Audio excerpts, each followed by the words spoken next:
24 பேருந்து நிலையங்களிலே இந்த மறியல் போராட்டம் என்பது நடைபெற்றிருக்கின்றது. 7000க்கும் மேற்பட்ட தோழர்கள் மறியலிலே கைதாகியிருக்கிறார். ஏனெனை சொல்கிறேன் என்றால், ஒரு தனி சங்கம், நாம் சிஐடி சார்பாக நிறைய மறியல் நடத்தியிருக்கின்றோம், அரசியலமைப்பு சார்பாக நிறைய மறியல் நடத்தியிருக்கின்றோம்.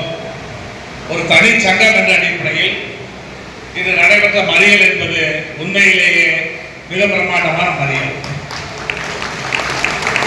எல்லா பேருந்து நிலையங்களிலும் அரை மணி நேரம் 3/4 மணி நேரம் பேருந்துகள் நிறுத்தப்பட்டிருக்கிறது.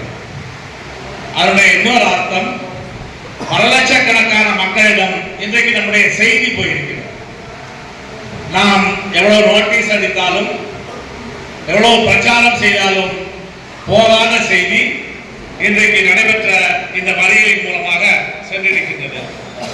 இன்னொரு முக்கியமான விஷயம், கடந்த 9ஆம் தேதி தான் சென்னையில் இந்த போராட்டத்தை நடத்தினோம். ஒரு 7000 தொழிலாளர்கள் கலந்து கொண்டார்கள். உங்க எல்லோருக்கும் தெரியும். ஒரு 10 நாட்களிலேயே மீண்டும் 7000 பேரை நாம் களத்திலே திரட்டியிருக்கிறோம். 10 நாள். இப்ப அடுத்தடுத்த போராட்டங்களை நாம் அறிவிக்க வேண்டிய கட்டாயம் இருக்கின்றது. போராட்டத்தை நாம் அறிவிக்க இருக்கின்றோம். அடுத்த போராட்டம் நாம் மட்டுமல்ல, மற்ற சங்கங்களை எல்லாம் பேசிக் கொண்டிருக்கின்றோம். அடுத்து நாம் வேலை நிறுத்த அறிவிப்பு தான் கொடுக்க போகின்றோம். ஏனென்று கேட்டால், இந்த அரசாங்கத்திடம் நாம் எத்தனையோ கோரிக்கை வைத்து விட்டோம், எவ்வளவோ பேசிவிட்டோம். அவ்வளவு பேசியும் இந்த அரசாங்கத்திற்கு புரியவில்லை. கடந்த ஜனவரி 9, 10 2 நாள் வேலை நிறுத்தம் நடைபெற்றது. ஒருவேளை அங்கு நடைபெற்ற வேலை நிறுத்தம் அந்த கூட்டு இயக்கம் தொடர்ந்திருக்குமே ஆனால் இந்த பிரச்சனை ஓரளவுக்கு முடிவுக்கு வந்திருக்கு. ஆனால் அந்த கூட்டு இயக்கம் தொடர்வதிலே ஒரு பக்கம் அரசாங்கம், இன்னொரு பக்கம் ஆளுங்கட்சி சங்கம், இப்படி ஒரு கூட்டு இயக்கம் நடத்தக்கூடாது என்பதற்காக மிக கடுமையான முறையிலே பல சங்கங்களை குறிப்பிட்டு நிர்பந்தித்தார்கள். பல்வேறு விதமான சித்து வேலைகளை செய்தார்கள். அதனால் நம்முடைய கூட்டு இயக்கத்தை தொடர முடியவில்லை. இப்பொழுது மீண்டும் நாம் கூட்டு இயக்கத்தை தொடர்வதற்கான ஏற்பாடுகளை செய்து கொண்டிருக்கின்றோம். ஒரு வேலை நிறுத்த நோட்டீஸ் என்பதுதான் கொடுக்க போகின்றோம். இந்த அரசை நிர்பந்திப்போம். நாம் ஒரு 6 கோரிக்கைகளை வைத்திருக்கின்றோம்.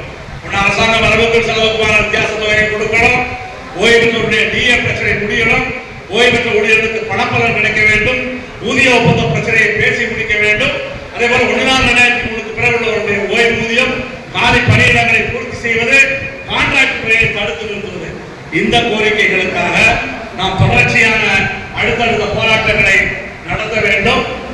சங்கம் போராட்டம் அறிவிக்கும் பொழுது உண்மையிலேயே மிக பெருமையான விஷயம். ஒரு 10 நாள் இடைவெளியிலே பல சிரமங்கள் இருந்தாலும் தோழர்கள் விடுப்பை எடுத்துக்கொண்டு பல இடங்களில் ஆப்ஷன் போட்டிருக்காங்க, பல இடங்களில் லீவை மறுத்திருக்கிறாங்க. எதை பற்றியும் கவலைப்படாமல் தொழிலாளர்களுடைய உரிமைக்கான போராட்டத்திலே, தொழிலாளர்களுடைய நலனுக்கான போராட்டத்திலே அனைத்து விதமான தியாகங்களையும் சிஐடி தோழர்கள் செய்வார்கள் என்பதை இன்றைக்கு நாம் நிரூபித்துக் கொண்டிருக்கின்றோம். அந்த அடிப்படையிலே பரவலாக தொழிலாளர்கள் செல்வோம்.